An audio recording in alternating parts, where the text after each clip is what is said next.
Hello everyone, let's have a look at this particular problem in this class where a boy is driving the bicycle at a constant speed, and in order to take a turn he rotates the handle by a certain angle theta that is given as a part of the problem.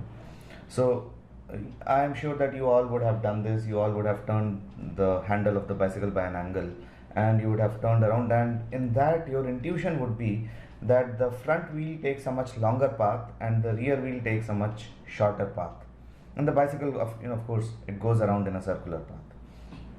So there is a bicycle whose handle has been turned by an angle theta, and the rear wheel is of course moving straight. The distance between the axles is given, and the value of mu is the same. That is a simplifying assumption. And there is another assumption that the mass center of the cycle and the boy is equidistant from both the axles. That is also a simplifying assumption. It will allow us to say that the normal force on every wheel is mg by 2 mg by 2. So there are two simplifying assumptions here. One is about the mass center being at the exact center, and the second is the value of mu being same for both the tires. And he's asking us the minimum friction coefficient between the road and the tires so that the cycle does not slip. So in order to figure that out, we will have to write a force equation involving friction. The kind of motion that the bicycle undergoes is circular, so maybe there's an equation for circular motion, but there are other factors also involved. The direction of friction is the most prominent factor that will figure in this particular problem, and I will explain to you how the friction acts and why does it act that way. But we will first of all assume that friction acts in a certain way, and we will solve the problem, get the answer, then we will go for why does friction act in that particular manner. The explanation will be after the answer is obtained. So there is this entire sketch that I have drawn which shows you the front wheel of the bicycle turned by an angle theta, the rear wheel of the bicycle, then there is a line that connects the front wheel to the rear wheel, and that is the frame of the bicycle has a length L. The center of mass is exactly at the center, so at a distance of L by 2 from either axle. From the front axle it will be L by 2. I have not shown you that L by 2. From the rear axle also it will be L by 2. That's here. And this angle is theta, so the vertically opposite angle is theta. Here the angle will be 90 minus theta. This angle is 90 degrees, so the angle here will have to be theta. And the angle that the line joining the center of mass to that particular point will be some other angle beta. We have no clue what beta is, but it will be some other angle beta.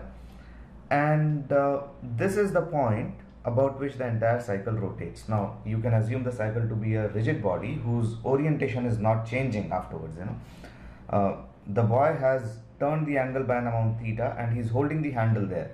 So after that, as the bicycle moves, the distance between the different particles that make up the bicycle is not changing, so it's a rigid body. And if you have a rigid body rotating, then what you can do is you can draw a perpendicular to any part of the rigid body and it should go through the center. So drawing a perpendicular to the front wheel, you will get this line. Drawing a perpendicular to the rear wheel, you will get this line, and this is the point about which the entire rigid body rotates, and every point goes around in a different circle. In fact, the front wheel has got the biggest circular path and the rear wheel has got the smallest circular path, while the center of mass has got some kind of a circular path in between. And we can figure out their radii from the geometry of this problem. So what can we do? I think the easiest will be to find out RF and RR, the radius of the front wheel and the radius of, not the radius of the front wheel, sorry, the radius of circular path of the front wheel, and RR is the radius of circular path of the rear wheel. We know theta, L has been given, so these two things can be easily calculated. RF will turn out to be L divided by sine theta, and the radius of circular path of the rear wheel, RR, will turn out to be L divided by tan theta. So maybe I'll call them 1 and 2, and I have to figure out the radius of the circular path of the center of mass. Can be done in two ways. I have done it using this beta factor. So you can say that tan beta will be L by 2 divided by RR. tan beta will be L by 2 divided by RR, and RR we know from this place it is L by tan theta, so tan beta will be tan theta by 2. Let us keep that in our hands. Okay, third equation. But you could have figured out RC in a different manner also. You could have said that it is L by 2 squared plus RR squared, and that is also fine. And it's a matter of preference. Now I have just, I just started to do it in terms of beta and I went on. So once you find out the values of RF, RC and RR, you need to figure out the frictional forces acting on the front wheel and the rear wheel and directions of those frictional forces. So first assume that the frictional forces are in the way in which I am describing them, and then later on I will explain to you why are they acting in that fashion. But here is the diagram that shows you the geometrical aspects of this particular problem. Now in this diagram you can see that there is a front wheel, and the red line here is perpendicular to the front wheel, so it goes through the center about which the entire bicycle rotates. The red line here is again perpendicular to the rear wheel and it goes through the center about which the entire object rotates. The green line is the one that was going through the center of mass, and I have drawn two parallel green lines, and I have taken perpendicular green lines also, and I am choosing them to be my x and y coordinate axes.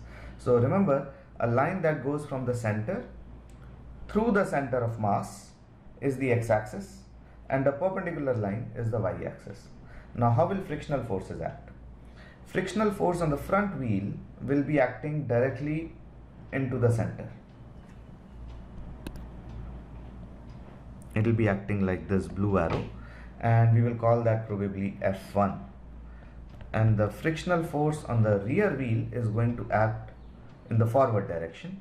We will call that F2. And these are the only two external forces on the bicycle, and apart from that everything else is internal. So if you find out that the center of mass of a system is moving around in a circular path, and if you know that there are only two external forces, you can easily write that equation that says the net external force acting on a system of particles is equal to mass of that entire system into the acceleration of center of mass. So if you figure out the acceleration of center of mass and you can figure out the components of F1 and F2 towards the center, you are good to go. Right, so what we are going to do is this. The center of mass moves around in a circular path. So the net force acting on the total system of particles should be towards the center. So we should find out the components of F1 and F2 acting towards the center, which means acting along the green line. Now the component of F1 towards the center will be F1 into cos theta minus beta. So you are going to get F1 times cos of theta minus beta, and that is towards the center. For the component of F2, you will see that it will be F2 cos of beta in this direction. So along the green line that is parallel to this green line, you will have F2 sin beta, but it will be away from the center. So there will be minus F2 sin beta, and all that should be equal to mv squared by rc. This is because the total mass of the system is m, and v squared by rc is the acceleration of center of mass. It's moving around in a circular path with a speed v, and it has got a radius of rc. So this is probably equation number 4. We will use this. And you will also notice that along the tangential axis, the acceleration of the center of mass is 0. The bicycle is not speeding up. The speed of the center of mass is not changing. So that means along the tangential direction, the forces must balance out. That means the component of F1 in this direction is equal to the component of F2 in that direction. Right? And the kind of equation that you will then get is F1 sine of theta minus beta is equal to F2 cos beta. This is equation number 5. Now after that it is merely algebra. So once you have got these two equations where F1 and F2 are variables, it's only algebra. Let us start solving from the fifth equation. We can use this sine of a minus b formula here, and you will get, for equation number 5, you are going to get f1 sine theta cos beta minus cos theta sine beta is equal to f2 cos beta. And then you divide every term by cos beta. So cos beta is gone on the right hand side, cos beta goes in the first term here, and here sine beta by cos beta will give you a tan beta finally. So you will get tan beta, but then tan beta is tan theta by 2, so you can write this as tan theta by 2, which is sine theta divided by 2 cos theta, and this cos theta here is going to go away with this cos theta and gone. So what you will get finally is f1 times sine theta, the first term as it is, minus the second term will become sine theta by 2.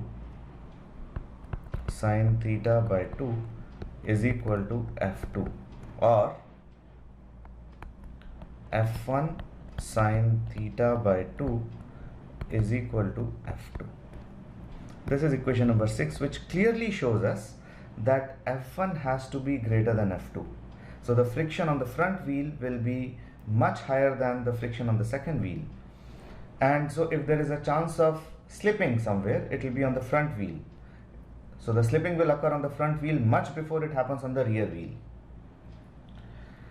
So if we find the limiting case for friction on the front wheel, our job is done. So we need to figure out what is this f1 value, and we need to say that this is limiting friction, and that will help us to find out the value of nu. f2 will be safely within the limits. So what do we do next? We use this result in equation number 4. So what are we going to get? First, f1 times, we can use a cos a minus b formula, we'll use that, and instead of f2 we are going to insert f1, that equation, and the right hand side will remain like that. So what will you get?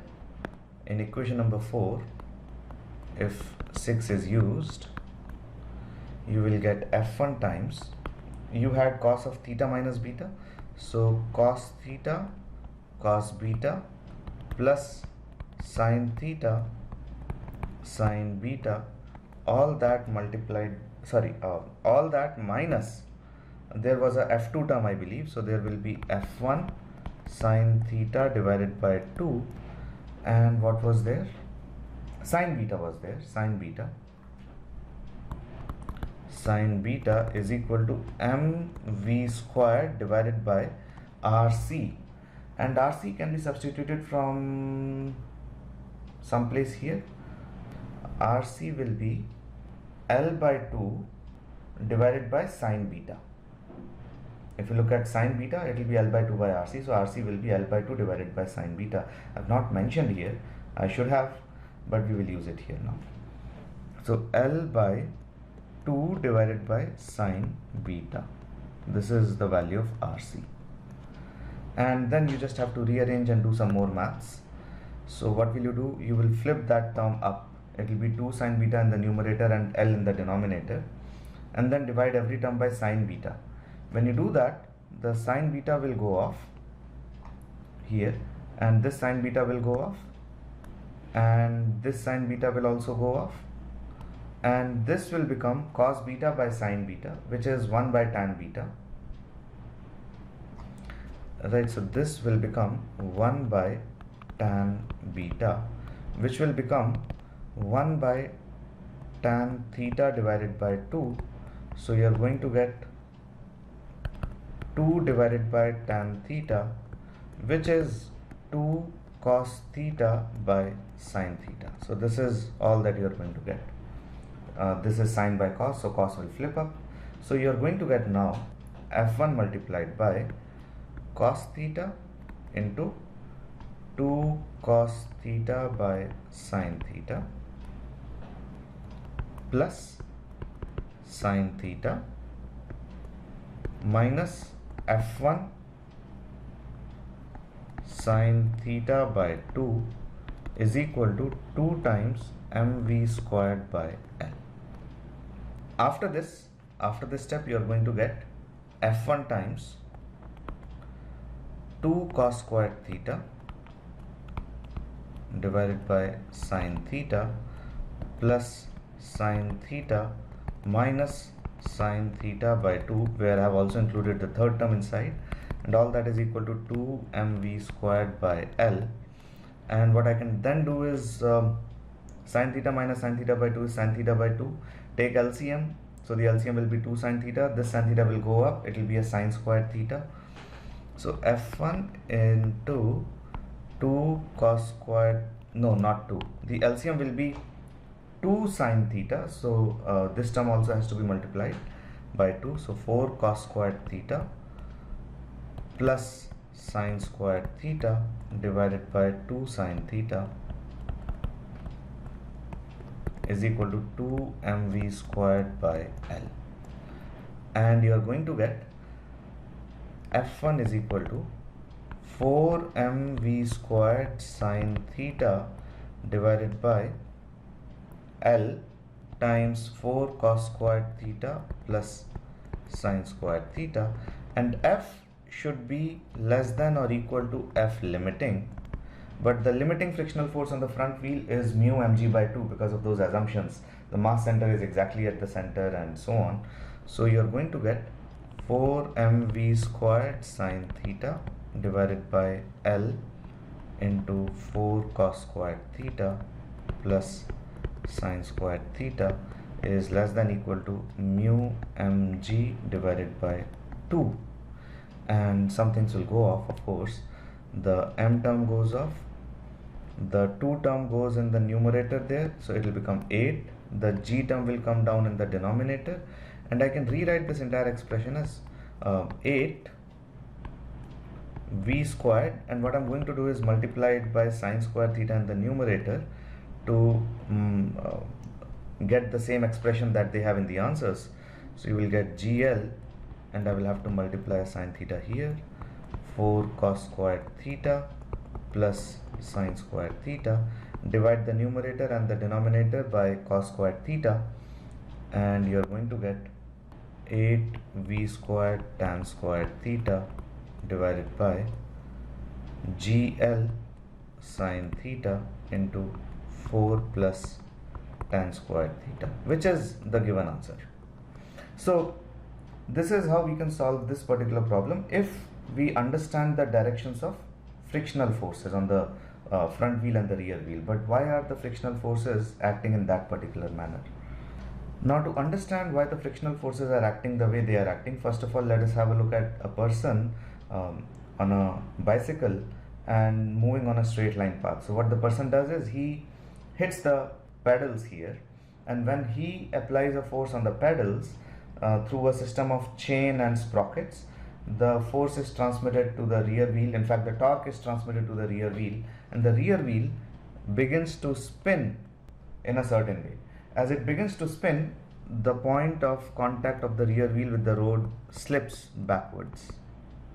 As it slips backwards, the friction between the tire and the road acts in the forward direction. This is the friction. And this frictional force acting on the rear wheel pushes the rear wheel forward. Now the rear wheel is attached to an axle. The axle is attached to the frame of the bicycle. It's all steel, iron. So if there is a push on this rear wheel in the forward direction, that push is given to the entire frame. And the frame is also attached to the front wheel somewhere. So there is a push given to the front wheel. So the front wheel starts by getting pushed forward. And when it gets pushed, the lowest point of the front wheel tries to slip in the forward direction. And if it tries to slip in the forward direction, there is friction in between the front wheel and the ground too. In order to prevent that slipping, it will be in the backward direction, and this friction gives the required omega to the front wheel. So this is the mechanism of a bicycle moving on a horizontal road in a straight line path. The friction on the powered wheel is always in the forward direction, and the friction on the non-powered wheel is usually in the backward direction, right? So we have this friction on the rear wheel in the forward direction. So one part has been taken care of. This friction on the rear wheel is in the forward direction, that has been taken care of. But what about this friction F1? To understand this, let us have a look at another figure. So let's have a look at this particular figure where there is a bicycle in exactly the same kind of configuration that has been explained in this problem. The wheel has been the front handle has been turned by an angle theta, so the wheel also has been turned by an angle theta with respect to the straight line that connects the front wheel and the rear wheel. You can see the rear wheel there is perfectly straight and the front wheel has been rotated. Now there is a point of contact of the front wheel with the ground. Let us say that point A. This is the point of contact of the front wheel with the ground, and there is a point on the axle of the front wheel. Let us call that point as B.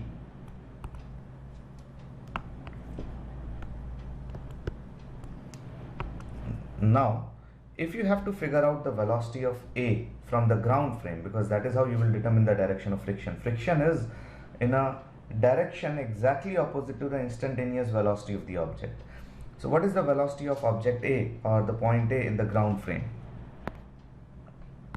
Velocity of A in the ground frame is velocity of A in B frame or in the axial frame plus velocity of that axial point in the ground frame.